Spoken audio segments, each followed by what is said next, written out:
Hello viewers, you're welcome to the second video of my video series, Mind, Body and Soul.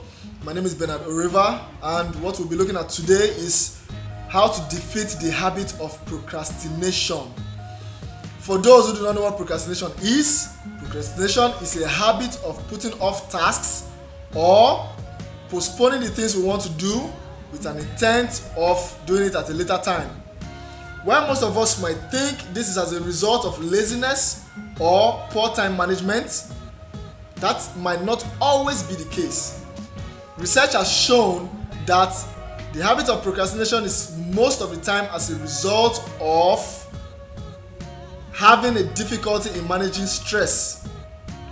Let's take for example, if you find a task to be daunting, if you find a task to be boring, if you find a task to be difficult, to be time consuming, there's always a tendency of putting it off or postponing it with an intention of wanting to do it later, which we most of the time don't come back to do. Let's take for example, and this happens to most of us. You have an exam you need to write in 2 months from now, and you have some books you need to study before writing that exam. Most of us would look at the book. That's when we start thinking of how big the book is or how boring the subject is, and we'll put off studying that subject, studying that book. We would wait till when it's about 2 weeks or a week to the date of the exam. That's when we will now take the book and want to read everything cover to cover in 1 or 2 days. If you've done that before, you know what I'm talking about, you understand.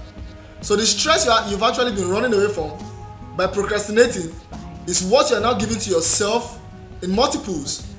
You're not stressing yourself by wanting to finish a whole book which you're supposed to have finished in 2 months, in a day or in some few days. That would then affect your performance because you won't do well in the exam.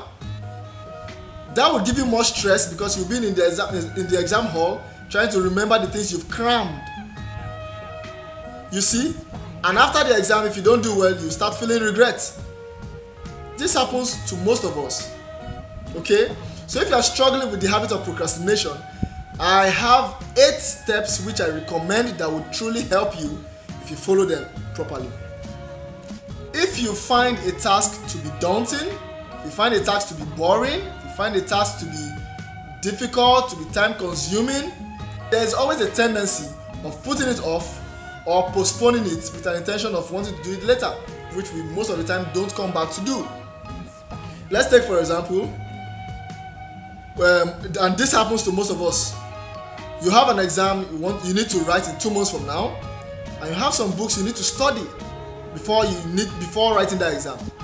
Most of us would look at the book. That's when we start thinking of how big the book is or how boring the subject is, and we'll put off studying that subject, studying that book. We would wait till when it's about 2 weeks or a week to the date of the exam. That's when we will now take the book and want to read everything cover to cover in 1 or 2 days. If you've done that before, you know what I'm talking about, you understand. So the stress you've actually been running away from by procrastinating is what you're now giving to yourself in multiples. You're not stressing yourself by wanting to finish a whole book which you're supposed to have finished in 2 months, in a day or in some few days. That would then affect your performance because you won't do well in the exam. That would give you more stress because you've been in the exam hall trying to remember the things you've crammed. You see? And after the exam, if you don't do well, you start feeling regret. This happens to most of us. Okay? So if you are struggling with the habit of procrastination, I have 8 steps which I recommend that will truly help you if you follow them. Number 1 is the divide and conquer strategy.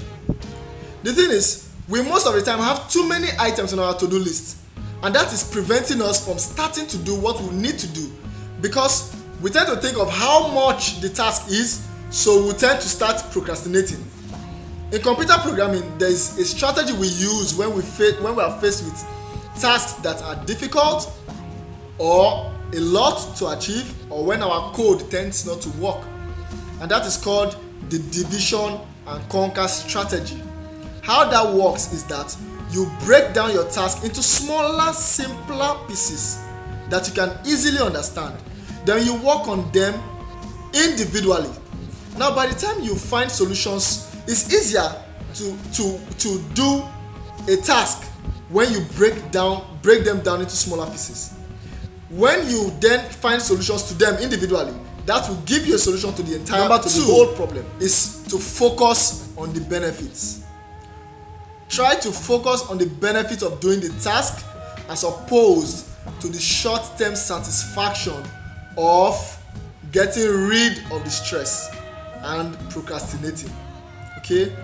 Think of the benefits and think of the consequences of not doing that task in the first place. Okay? Let's take for example, you've been procrastinating in going to the gym because you've been thinking of how stressful it is to do the exercises you need to do. Now, when you focus on the benefits of going to the gym, you would want to do it. For instance, when you go to the gym and do those exercises, it might boost your self-esteem, it might give you more positive energy, and to make you a role model for others. Number 3 is take baby steps. What does this mean?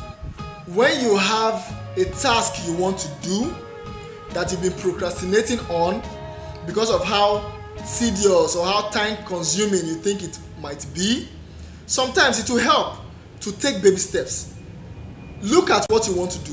What is the smallest, simplest action you can take that will move you forward in achieving that thing you want to do?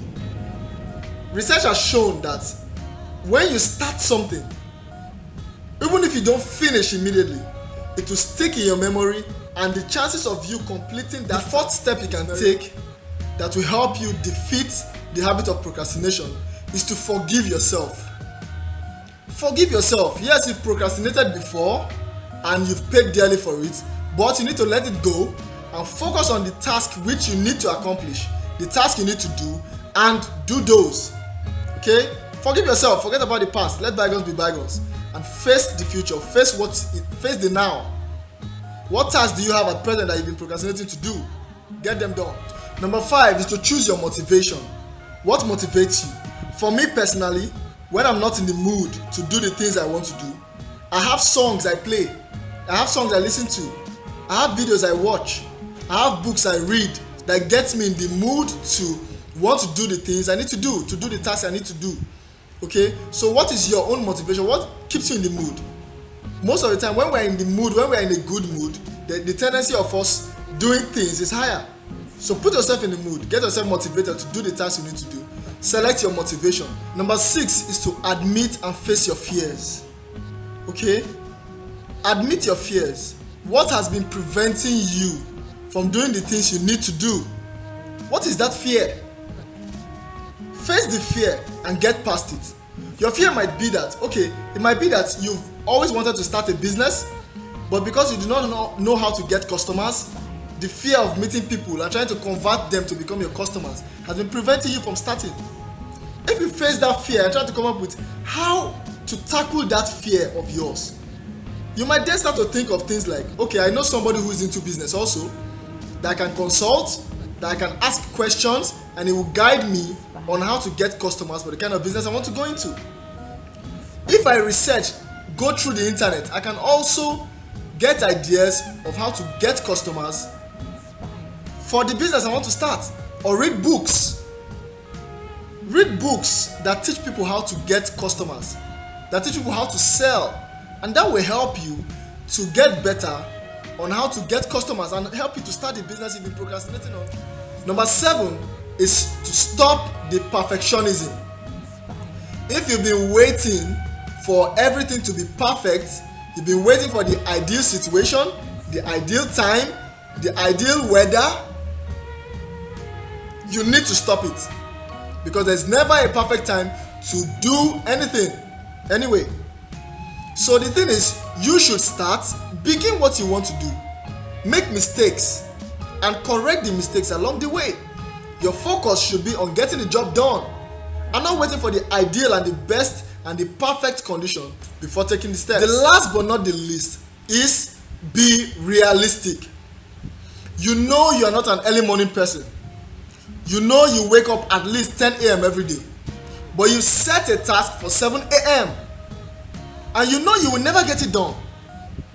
It will be more realistic. It will help you to stop procrastinating on doing that task by setting that task at a time later than 10 a.m. That will help you. So just be realistic. Face it and set your task in a way, in a manner that you know would suit how you operate. I hope you've learned one or two things from this video. Kindly drop your comments below and don't forget to subscribe to this channel. Thanks for watching and catch you in my next video.